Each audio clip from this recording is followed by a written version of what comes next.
Welcome to LaQuita's Toolbox, where we deliver relevant content in the form of tools that empower entrepreneurs to elevate personally and professionally.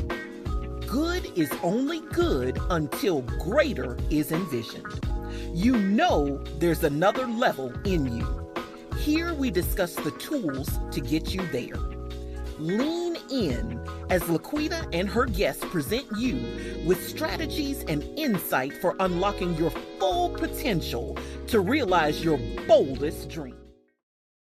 Welcome back to another amazing episode of LaQuita's Toolbox. And I am your host, LaQuita Monley, and I am super excited about today's guest. We're going to have a great conversation with Mr. Hasan Ali. And you know what, guys? I want to just take a minute right here and let you know, if you didn't already know, the power of networking. I'm not a social media person. It's growing on me. I'm getting better, but I got a lot of work to do. But the one thing that I can say that I've learned is that there is power in social networking. And I say that because that is absolutely how I met our next guest, was utilizing the power of social networking through LinkedIn. And we've had several great conversations. And I'm just super excited that he said yes today to being in the studio and recording this episode. But before we let him introduce himself, let me take a moment to thank our sponsors of today's episode of LaQuita's Toolbox. And our sponsors are Covenant Press. They are a faith-based Christian apparel and accessory shop online that allows us as believers to wear the message of the love of Jesus Christ. Go out to www.covenant-press.com. Again, that's www.covenant-press.com. Shop until you drop, ladies and gentlemen. They have some amazing savings and discounts available to you on Covenant Press. So when you get on the website, don't click off the pop-ups too fast, because that's where your discount codes are. And you want to grab that code, put it in the appropriate place at the checkout to receive your discounts and savings. And again, we just want to thank them for their continued love and support of all things LaQuita's Toolbox.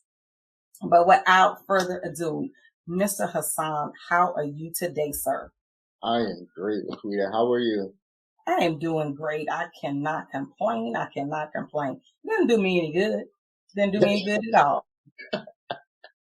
You're right, it doesn't. You know, I found out that when we complain, the only people that really listen are the people that are nosy. They're not going to do one thing about it. They just want to know, right? They just want to know, right? They want to know, because look, the action takers that can fix it, they don't want to know the problem. They want to know what you think the solution is. And that's not what complaining does. Complaining They just want to talk about it.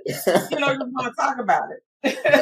The fixers, they don't want to know about the problem. They want to know what you think the possible solution is. So, yeah, let's get it done.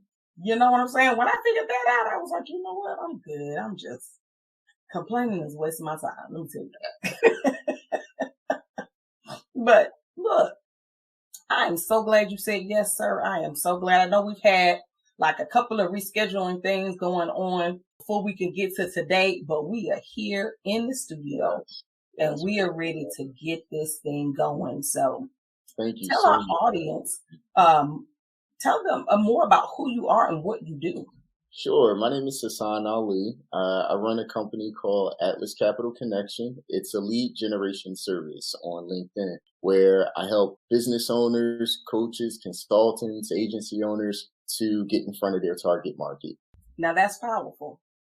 That is powerful because LinkedIn is the platform to be, right? Like, we understand that every social media platform has a targeted group of people that they land the biggest impact and influence.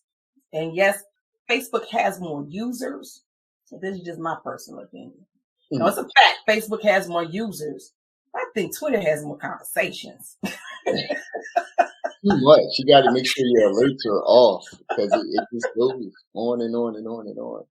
It does. It does. And so every social media platform reaches a certain demographic. It works differently, but LinkedIn, by and large, to me, personal opinion, to me, is the place for the serious entrepreneur, the serious professional, the serious leader in order to make the right connections to be able to progress in their career. Would you agree?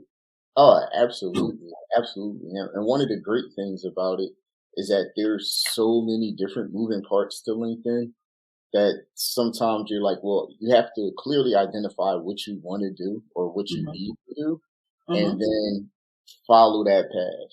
That's an awesome thing, though. So it can definitely keep you going.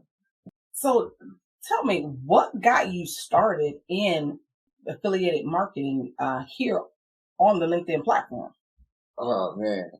Once I found out that I can do some of the things I can do online, that was my biggest push. I was already doing lead generation, Mm-hmm. without clearly realizing I was doing lead generation. I was working as a real estate agent, with residential real estate in the beginning. And I had no problem with walking up and down the street, like zoning off an area, walking up and down the street, knocking on the door, just trying to get somebody to talk to in order to sell their home. And I just started bringing in leads that way into the office. And that actually left over from residential, moving into commercial, kind of doing the same thing, walking in and out of stores, in and out of office buildings, getting kicked out, just trying to find, who's leasing this, did your lease need to be renewed? And I was just bringing those leads back into the office, and it was a lot of work. But once I figured out that, hey, I can do something like this online, and Mm. I was It just was like, a game oh, changer. yeah, that was just a huge game changer for me. I mean, I remember you sharing that with me on one of our on our first coffee chat, and I was like, "Wow, you went door to door, man." Made me think Yeah. about the Kirby sales kit when the kids come to your door in the summer trying to sell you everything. No, it was great. I had a really good mentor when I sold residential real estate, and he used to tell me, just knock on the door. He said, "Well, what's the worst thing they're going to tell you?" He was like, "You already don't have it, so they're going to kick you out. Get out of here. Go somewhere." You already don't have it, so why not? So I That definitely took that advice. I mean, that's an awesome way to look at it because being told no, who likes to be told no, and then being told no repeatedly, who Yeah. wants to hear that? But he's right. If you didn't have it, you can't miss what you ain't never had. So you better get it. Yeah, I was just like, oh, it's time to move on. Like I used to move with my head down, like, oh, gotta go to the next one, gotta go to the next one. Then eventually it was like, oh, all right, I'll just keep moving till I get a yes. But see, that's the thing. You were like, but you kept moving. It didn't matter. So it's not like you were a robot and it didn't have any effect on you. But deep down on the inside, you had a push that caused you to keep going. For some people that are listening to this podcast and they're looking for a way to do that, now they're like, they hear your story and they're like, wait a minute, I don't even know how this brother did that. Like, how did you find that push to keep going, even though people would tell you no and literally kick you out their office? Like, how did you find that energy to still keep moving forward? I used my research.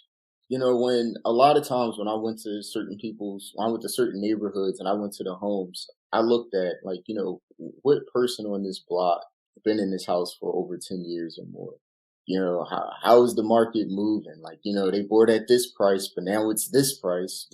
Interest rates were kind of on their way down around that time. So I would just try to framework it out, so even when some people did, kick me away and I left a card, I did get a call back sometimes, so that was just the model, just finding out what I needed to have something to talk to the person about, Mm. and just kept it moving, That's that's powerful. So what I hear you saying was your energy played a part of it. Your desire played a part of it, but it was your strategic planning that kept you pushing. Like Yep. you did, because you said you did your research. Hmm. Like you didn't just wake up and say, okay, I'm going to do the 800 block today, y'all. I'm going to knock on the doors, right? Like that's not how that quite worked out. If you mapped out in your mind that you were going to do the 800s on this block, you actually did the research so that you were knocking at targeted doors that Yeah. met, your criteria. Yeah, and it was a little different because a lot of people were, sending out mailers, and I know we've all got those at our home. Somebody, hey, I want to sell your home at X, Y, and Z, and a lot of times we'll put it up, or we end up throwing it away, or wait for the next one. But it was different when Mm, you knocked on the door. You were able to talk to that person. So even if they kicked you away, it was still like, here's my information, you and you left might that call impression. that. Hmm. Wow. That's good. That's good. Now, how did you take those experiences you learned and translate it into what you're able to help your clients do via LinkedIn? Okay, so what I do a lot of times, we'll talk to each other, and I just try to figure out, like, who are you looking for? Why are you looking for that person? Because that's very important. Sometimes some people just try to connect to people just to connect. At the end of the day, it's nice, but you don't really go too far. But if you know exactly why you're reaching out to that person, a lot of times, even if that person ignored you or they accepted your connection and just never replied anything back to you, they know, I may need this person, a year from now or 6 months from now, whatever, because everybody has different situations. Everybody's business plans are different.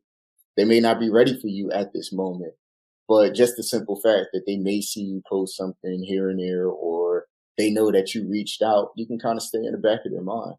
That's good. That's good. So there's a strategy to this because you being a lead generation specialist on LinkedIn via the sales navigator, talk to us a little bit about the different, oh, I don't want to say packages because like I'm a LinkedIn premium. I know I've got some friends that's got 7, 8, 9, 10,000 connections and they're, LinkedIn free.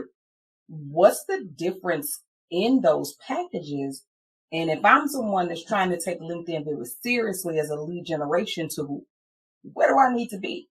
You need to be where your market is, or what you think is your best strategy to get to them. So the sales navigator portion, to me, it's nothing more than like a huge spreadsheet. When you first start up your account and LinkedIn asks you all these questions, how long your company's been around, what's your name, your birth date, how many years you've been in service, blah blah blah blah blah blah blah blah blah. All that information goes into a huge spreadsheet and it's stored. So when someone like me wants to find that information for you, I take what you told me and who you're looking for, and then I go plug it into the system, into the sales navigator system, and I try to find those best people. A lot of times what can happen is that people, they create accounts and they do nothing with it and it just kind of falls off. So you have to kind of do some other things to figure out, hey, is this person still active? Are they using this account at all? Because there's no point of pushing you somewhere to your target market and they probably won't even connect with you. Mm, that's good. So in order to be effective using LinkedIn as a lead generation tool, as the LinkedIn account owner, I need to be, I need to make sure that my profile is set up properly. Absolutely. Because the better your profile is set up, the better someone else that may need your service can find you. So that's good. So like, it's more than now, I guess I probably should have backed this thing up and asked you to give me a couple of quick definitions for people who might not understand what we're Okay. talking about. So yeah, I did this all wrong today. So let me back that up. So, cause I love LinkedIn, so I can't wait to hear some of your answers. You got me excited, but so LinkedIn, everyone knows what LinkedIn is, but in terms of the sales navigator or affiliate marketing, let's start with sales navigator. What does that actually mean? Like to the new LinkedIn user or to the person who says, well, I thought LinkedIn was just for people who were, wanted to be headhunted. Like, how does that work for us as entrepreneurs? Okay, so you ever on your LinkedIn, and then on the right hand side you'll see people you may know, or people also view this types of person.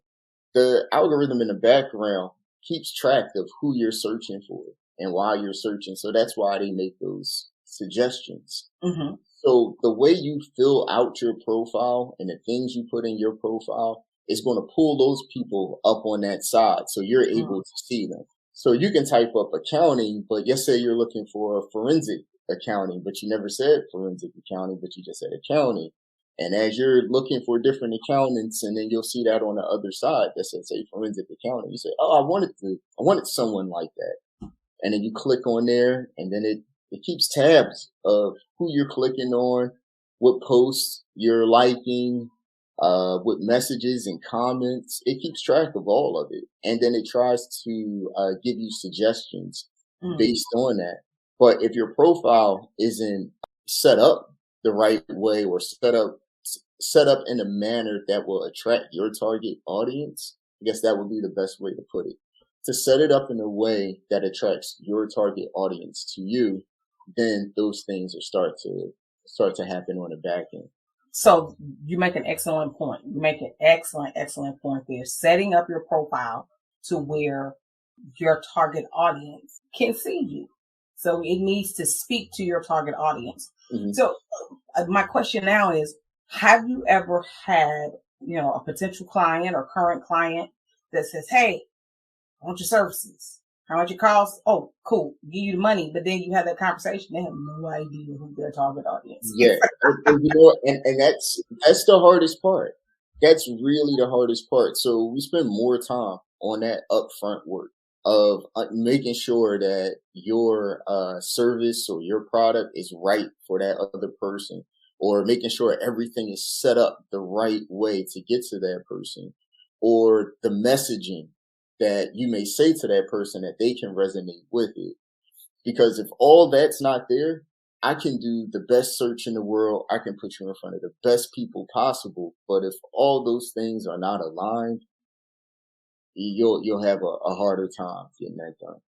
So the onus of the responsibility is on me as the account owner. I need to make sure my ducks are in a row, meaning I need to start by properly creating my LinkedIn profile. So if you're listening to the podcast and you're saying, well, I don't even know nothing about that, go back to it's never too late to go in and make the necessary changes. Absolutely. You can make them all the time. Yeah. I always go back and make a change here, or, with certain clients we have, I'll look and go, oh, that's off. I want to make that change. I'll reach out and say, hey, I think we should make this change for these reasons, and it's still ultimately up to them if they decide, like, yeah, I want to make that change, or no, I'm uncomfortable with that. And either way, we'll we just try to figure it out. That's awesome. That's awesome. So we're making sure that the profile is set up correctly so that the profile speaks to our target audience. Exactly. And after we've done those things, we've set the profile up correctly, we're speaking to our target audience, then that's a good time to reach out to an individual such as yourself to say, okay, help me take my LinkedIn to the next level so that I can, as you said, get in front of the people that I desire most to get in front of, that my message is speaking to them, or whether it's a B2B relationship or whether it's a business to, client or end user relationship. Then from that point, how do you best serve the customer, your client, at that point? Sure. So we'll take the target market and we'll go in through the Sales Navigator platform, and we'll find those people. Let's say that you say, hey, I want to talk to CEOs and COOs and VPs. And as we put that list together and we reach out to those individuals, and let's say that you're getting more appointments with the COOs than you thought you were getting with the CEOs. So we can actually see that data and go, hey, let's make some adjustments and make it more COO heavy than CEO heavy, because you're not getting as many appointments. Let's not exclude them, but let's just tip the scale a little bit more in your favor. Okay, so this is interesting. Like, I did not know that LinkedIn could get that specific, or it could get that targeted. Yeah. I mean, it can even get as further down as you're saying, like, hey, I'm in Texas, I'm in Austin, and I only want people, let's say within a 50-mile radius of Austin. So you can So it's because I've never been in that back side of LinkedIn, and it sounds like some of the tools that I've seen when working in the business suite section of Facebook. So, but these tools are also the tools that are on LinkedIn, or similar in nature. Yep, these filters are there. Even if you say, hey, my sweet spot is only talking to people within 1 to 2 years in business, or a year less in business.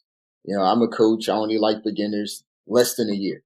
You know, it's like, oh, okay, less people less than a year in this location or nationwide. Or I have done stuff where one of the clients spoke Spanish fluently, and we actually did a campaign in Spain. He was here in the United States. So yeah, so Sales Navigator is very, very robust. There's a lot of things you can do. There's a lot of things you can do. Okay. So the big question is, are these things that we're able to do organically, or are these paid advertising on the both. And the reason why I say both, because you can go into your basic LinkedIn account, and in the search, you can type in CEO, and then you'll get a whole bunch of things going on there. But you're limited to so many filters.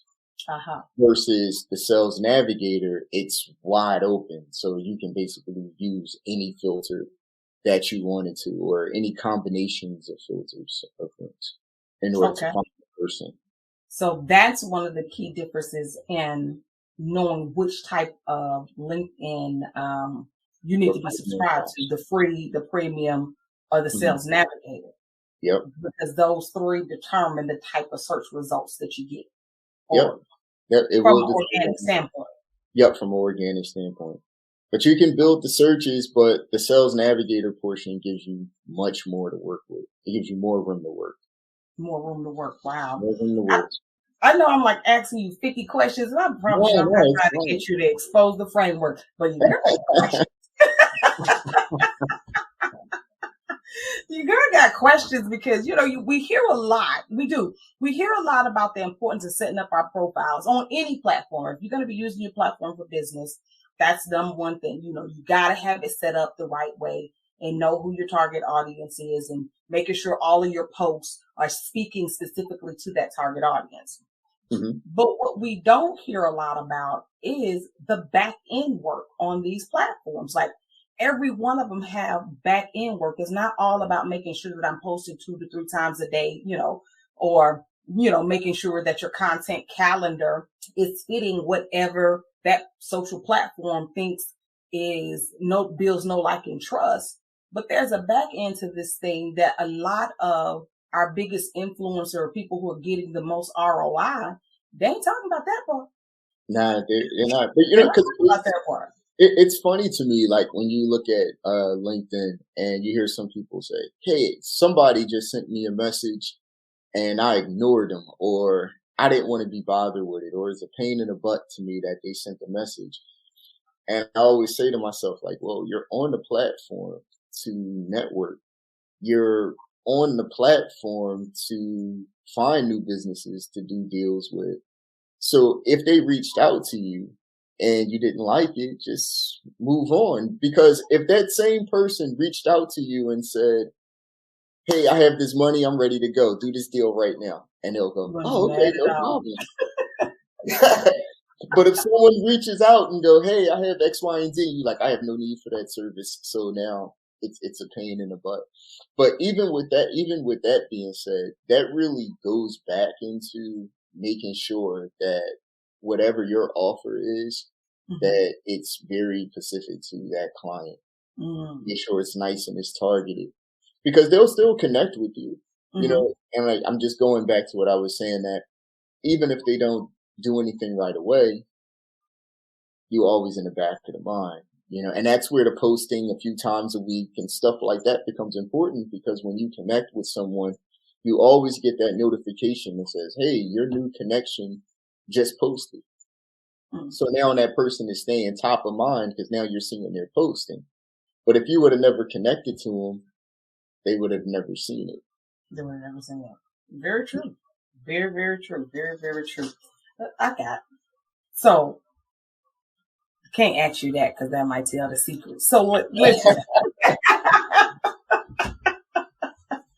because I mean, but you're real though. I mean, we don't see it. I don't care whether it's Facebook, Twitter, Instagram, LinkedIn. There's some common things that we see that we're told we're supposed to do. Even if you opt into somebody's freebie or you pay for their low cost offer or their mid-level offer about how to get the most out of the platform.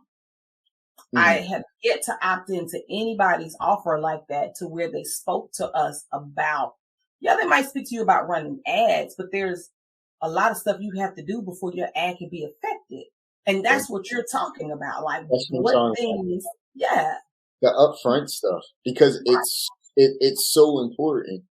Like I can't really stress it enough. Like, and there's been times where I have told certain clients I can't do it as much as I want to do it. Mm-hmm. I just don't want to do it because I don't want it to, I guess, salty our relationship, because you may expect one thing and I'm going to try to give you the one thing, but the other stuff isn't put together properly. So now we have a problem that I can't control. Right. That's good. That's good. That's integrity.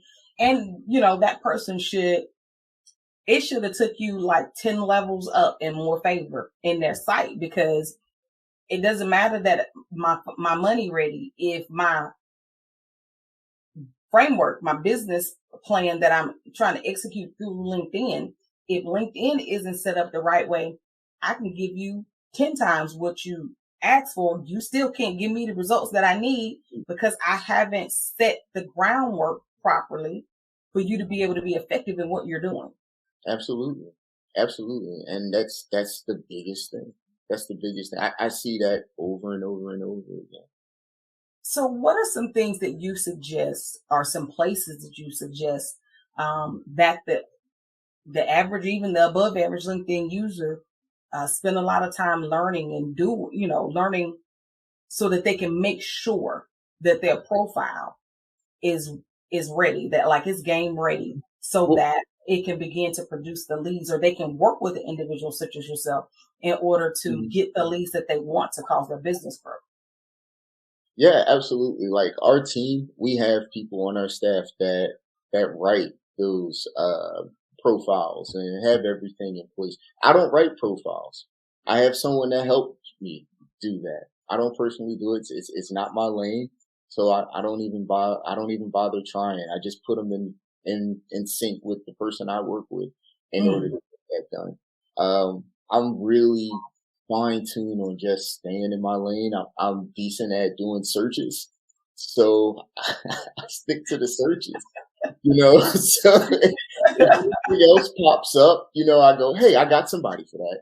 Mm-hmm. I always have somebody for that. I can always point somebody in the right direction. That isn't a problem at all. But I rather just kind of just stick to my lane. Okay, this is what you need. This is the target. Let me go out and let me do that search in order for you to reach out to those people.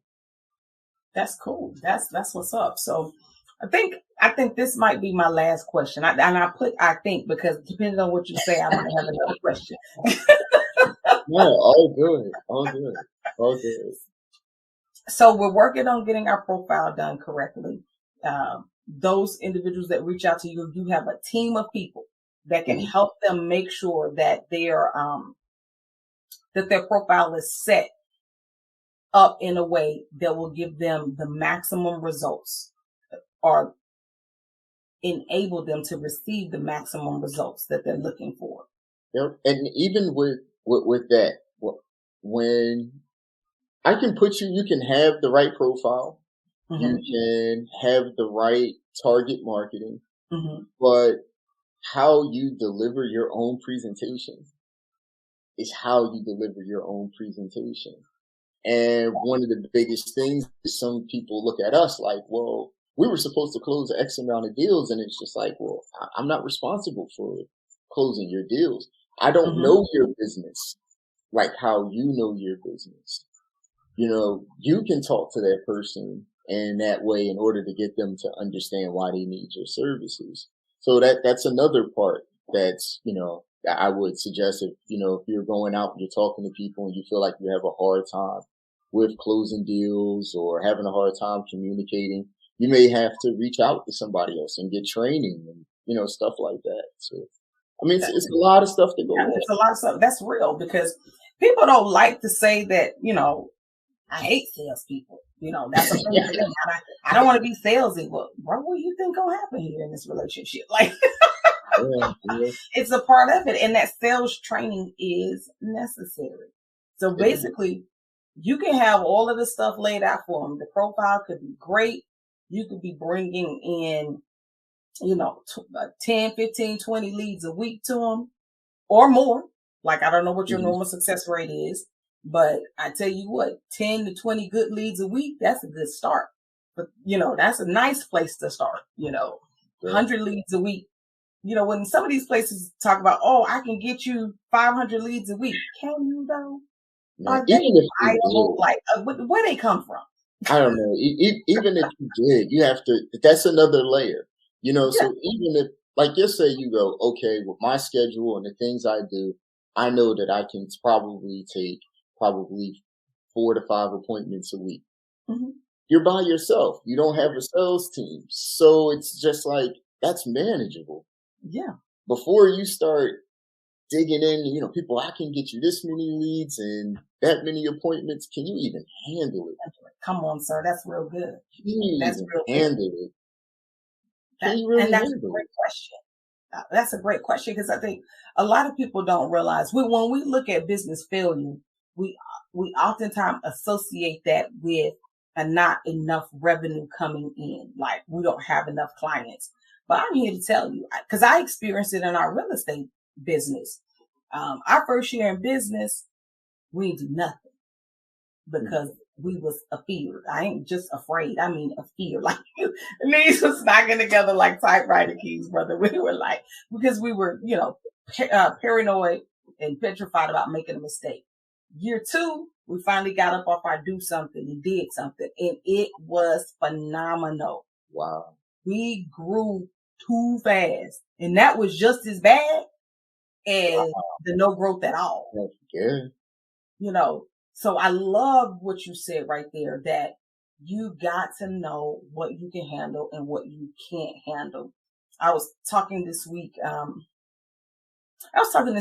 Last week. I was talking last week with someone about podcast growth because, your girl always looking for ways to grow my podcast. Mm-hmm. And the guy who I was talking with, he asked me a question. He said, what are you looking for more of, LaQuita? Do you, as a coach, are you looking more for individual coaching clients, or are you looking for more group coaching clients? And even though my individual coaching is my high ticket offer, I am realistic about my time. If 50 folks came to me for my biggest coaching package, I would have a smile on my face because that would be amazing. But realistically, I can only handle maybe 5 of them because I am a solopreneur. If I had a staff of coaches, that would be different, what you said. But the one me that's got to coach them individually each week, that's got to be able to respond to them according to our contracted, parameters. I still have group coaching, and I still have podcasts that I'm doing. Oh yeah, and I'm a mom of 5, a wife of 1, husband, and grandmother of 5. Like I got a lot going on. Yeah. Yeah. It gets busy, like there's like times where our eyes get big, like, oh, we can do this and this and this. And then once you get in that mode, it's just like, wait, hold up. Now I got to deliver. Yeah, I got to deliver, but now I got to take steps back in order to organize some things to be able to handle it. Yeah. And that's an excellent point you made. You could be doing your job and getting the leads coming in. My ability to close them is on me. But do I want you to give me that many leads a week? Like, how many leads a week can I realistically handle with my schedule? And that's everybody. How many leads realistically can you nurture to the point where you close the deal every week. Yeah.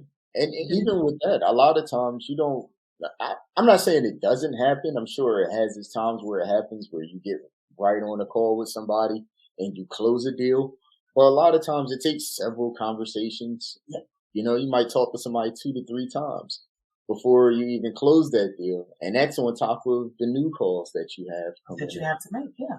You know, what type of CRM do you have in place that can help you track that? Like, so if Hasan's and his team are bringing you 50 great leads per week, and from week 1, and you've had to nurture them, do you have a system in place that can handle reminding you when you need to reach out to the people who you felt like, you know, do we understand how to place our leads after we've spoken to them? Is that a firm get out my face? Is that I don't know for sure. Yeah. You know what? I like what you're saying. 3 months from now, I'm going to be ready. Hit me up in 3 months. Like, do you have things in place to do the follow up and to continue to nurture them as he's bringing these leads to you? Yeah. So, I mean, you're giving out some great information that is blessing the people today. If it didn't bless them, it blessed me. Thank you. It's just like, it gets difficult trying to put it all together, you know, and that's not even saying the new problems, because there's always a new problem. There's always a new issue, you know, like you didn't even see that one coming. It's just like, damn, like, whoa, how am I going to handle this? But right. Like that just blindsided people. Like, wait. It's like, what is this?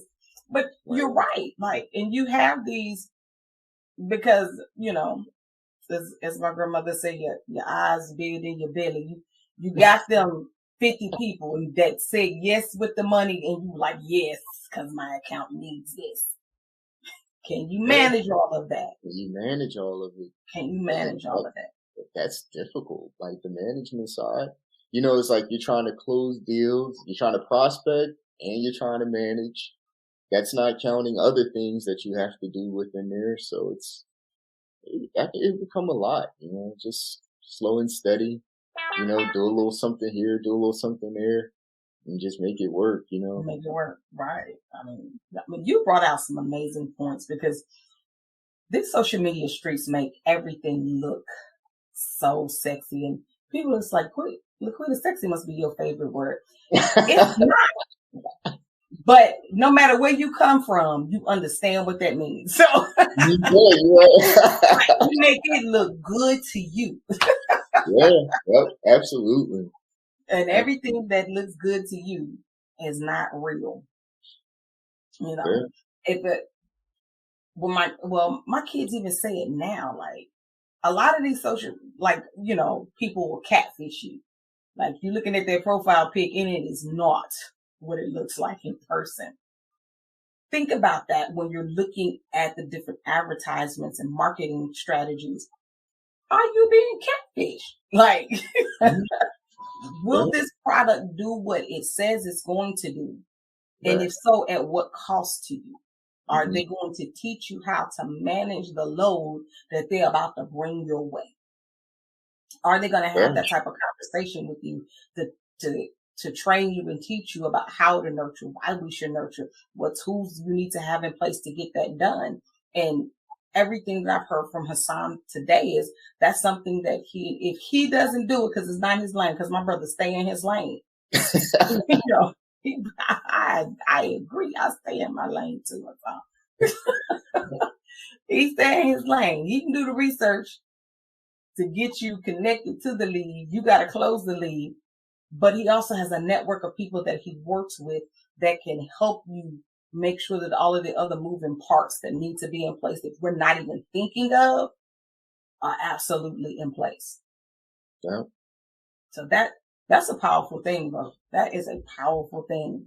But listen, we've been talking and talking and talking, and I haven't even given you a chance to talk about, you know, the offerings that your company has, how people can connect with you, and,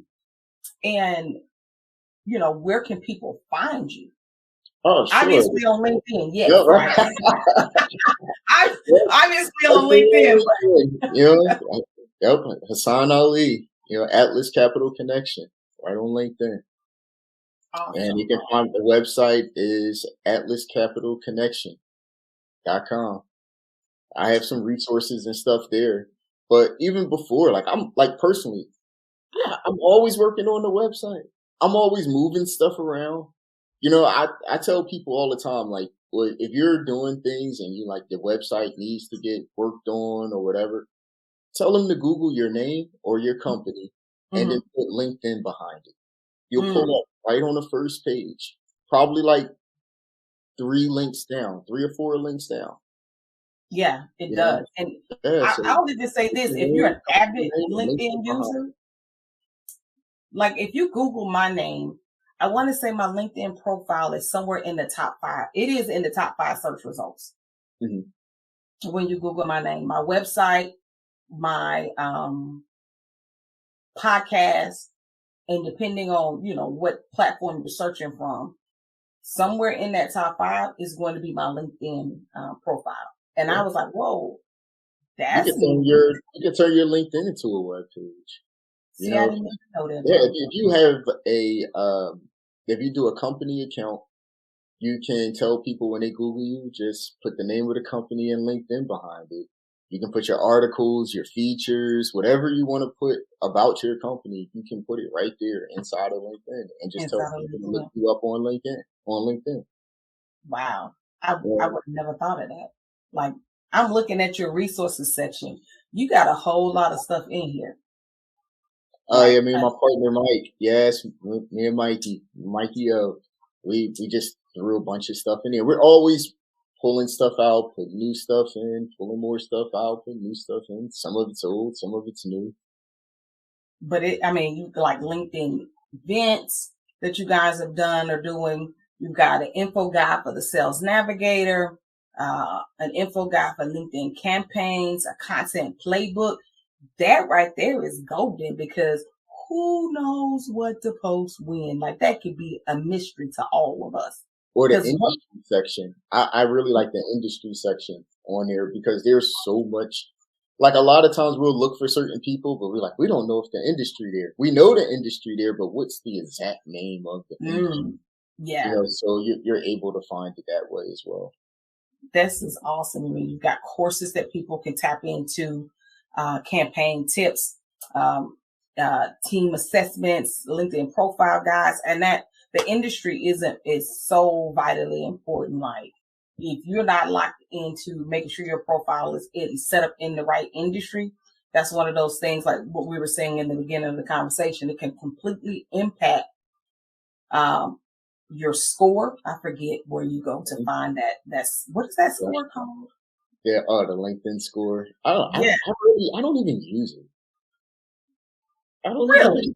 No, I don't. I'm not saying that it's not great and it doesn't work well, but it changes so much. It does, because I'm forever trying to make it be where it needs to be, and then I'm like, Yeah, then they make some type of update, or they add a new feature, or they take something away, and it affects your score, and then it's just well, I personally I don't even bother with it, because they move too much with it. If it was something that was just standard all the time and it didn't move, then I would be okay, let me work on the health score. Let me move some things around. But every time you turn around, it's hey, we got a new update. Well, I was working on this last piece, and now y'all don't have that on there anymore, so it affected my score.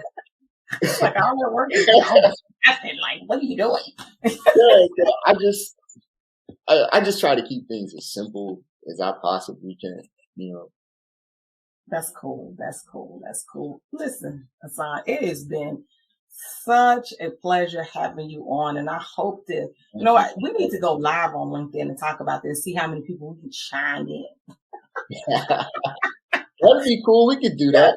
That's another LinkedIn thing. We can go in behind your first degree connections, put in whoever the title is that target market.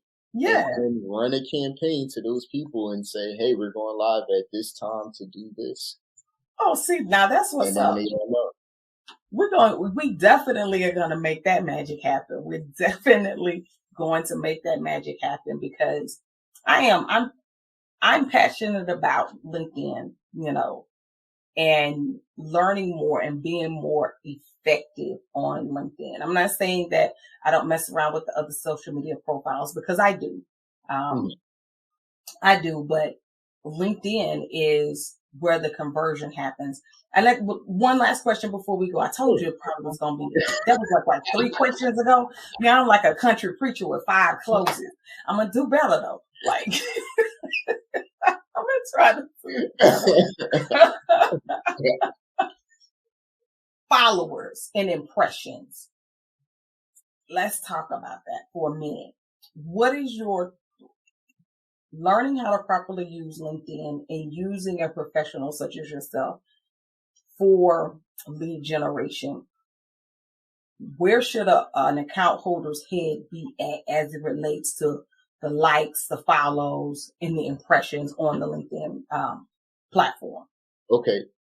That boils down to your target market and your messaging. The better whatever you say resonates with that target market and you're hitting those pain points that they feel, they're going to resonate with it more.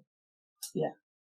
I mean, that's, like I said, I always try to keep things as simple as I possibly can. And I'm right to the point, though. Real. Yeah. As long as when you're building your network, if you have those people that you market to, and that's the majority of your followers or the majority of your connections, whatever you post, as long as you're hitting certain pain points or you're seeing different sides of you, like it's not always like, I'm trying to sell you something, but here's something funny, or, here, my kids just graduated from here, just to try to switch it up.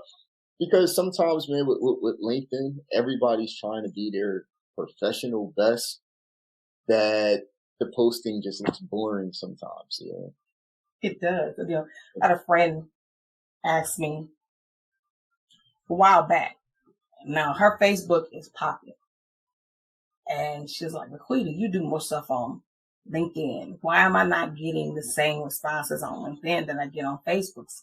It's 2 different crowds of people."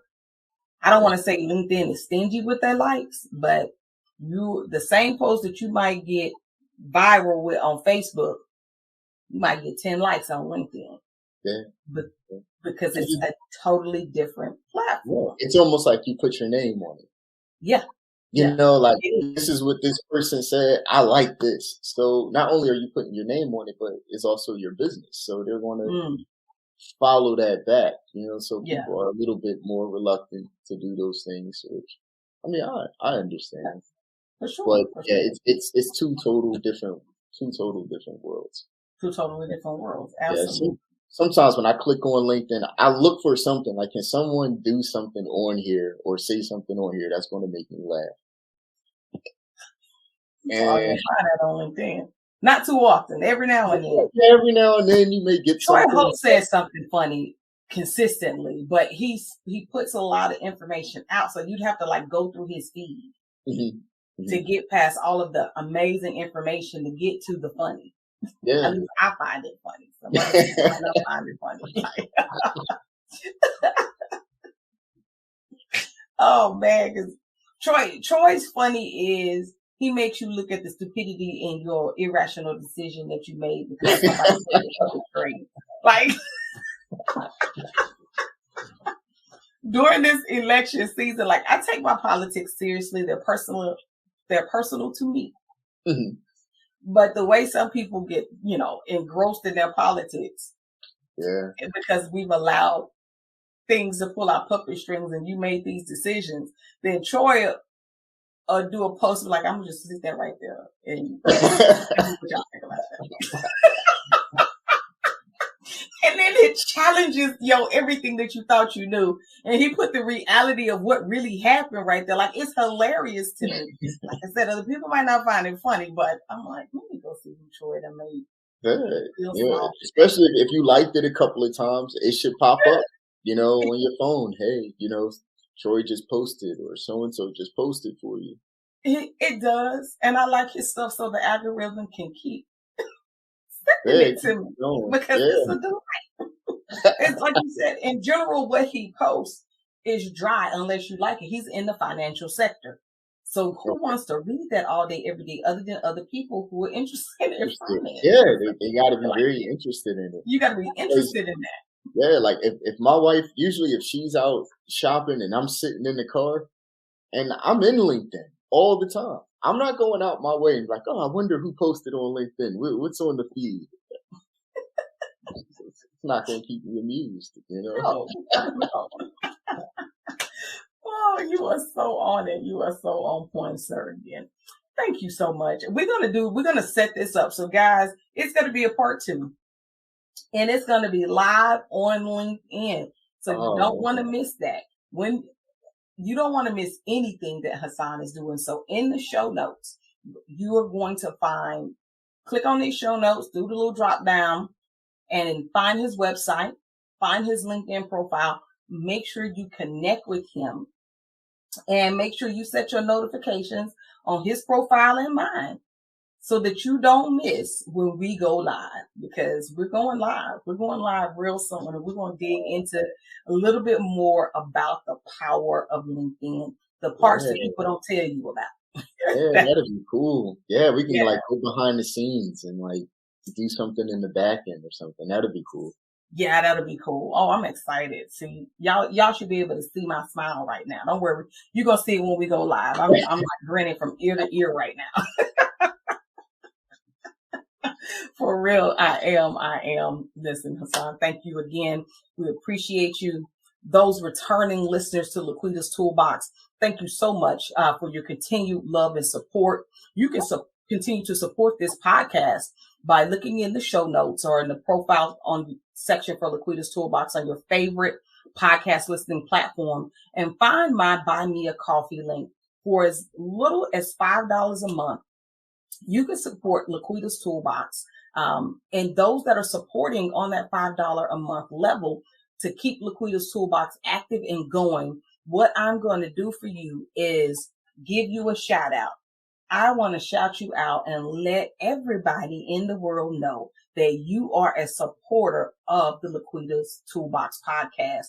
Also, if you have a question that you have, whether it's for a past guest or a present guest, we're going to talk about your question on one of my live broadcasts. We're going to address your question on one of our live broadcasts, whether it's about a previous guest or a current guest. So those of you that are continuing to support through likes and shares and subscribes, we appreciate you. Those that are supporting financially through my Buy Me a Coffee link, I appreciate you. And I want everybody to know how much I appreciate you. So I will be giving those shout outs. And today I'm shouting out Miss Stephanie Legans from Cibolo, Texas. She is one of our most long-standing followers. She's been a follower and supporter of LaQuita's Toolbox for over 2 years. Thank you so much for your support, Miss Stephanie. We appreciate you so much. For those of you that are just joining, hit those like, share, and subscribe. Leave a comment for us and on your Apple Podcast as well as on Podchaser. Leave a comment about the podcast. Let us know what you think. Let me know if you like what I'm doing. Let me know if you don't like what I'm doing, especially if you don't like it. I want to hear from you because I want to know what I can do to make the podcast better. So until next time, I'm your host, LaQuita Monley. You guys be blessed and have an amazing rest of the day. Take care.